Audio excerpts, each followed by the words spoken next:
What's up everyone, welcome to Ashley Talks Movies. Today's video is a review of the horror comedy The Monkey, which is written and directed by Osgood Perkins, whose recent work includes last year's indie hit Longlegs. The Monkey is based on Stephen King's short story and follows twin brothers Bill and Hal, who find an old toy monkey that causes a series of gruesome deaths. After they decide to get rid of the toy, the two drift apart.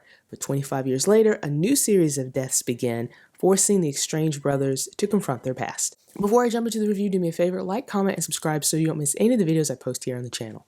You wouldn't happen to remember if my aunt had a wind-up toy monkey at the yard sale? Oh, not a cherished childhood memory now, was it? No, no, no, no, no, no, no!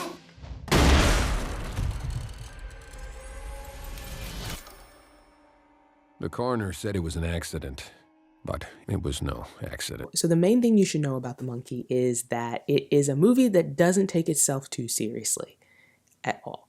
It is a horror comedy that's more of a dark comedy, and it leans really heavily into the comedy.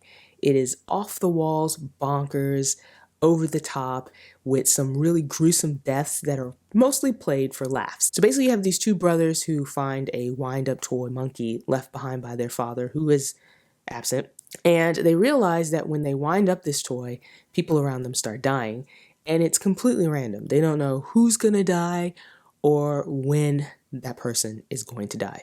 Now, Theo James plays the older version of the twins, and I actually thought he did a good job with both roles, especially since these two characters are so opposite one another. But I think he did a good job of creating that separation between these two characters. Tatiana Maslany plays the twins' mother. I really like her. I think she's a really great actress, and I've liked her since Orphan Black. She was also in She-Hulk. I liked her in She-Hulk. I know some people did not like She-Hulk, but whatever. And she's good here. I also like this movie's visual style. It has this retro look about it. It's very 90s crime thriller vibes going on. And I thought that really played well into some of the darker elements that this movie has. But the plot is kind of scattered, and this movie doesn't do a good job of balancing the darker horror moments with the lighter comedic moments. In fact, as I already mentioned, this movie leans more heavily into the comedy, and unfortunately, a lot of this movie isn't really funny.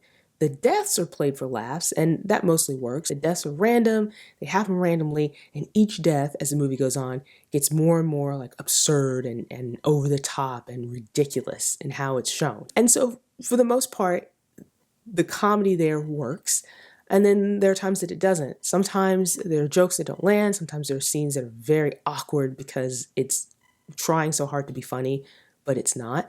And so it really does undercut a lot of the deeper moments. You know, this movie has some really interesting messages about death, that death is random, that it happens to everyone, no one is immune to death. And it does a good job with that messaging, but again, often because it's relying so heavily on the comedy and a lot of the comedy doesn't land, it undercuts some of these deeper moments, especially the relationship between the two brothers. They have become estranged and they've had this childhood trauma.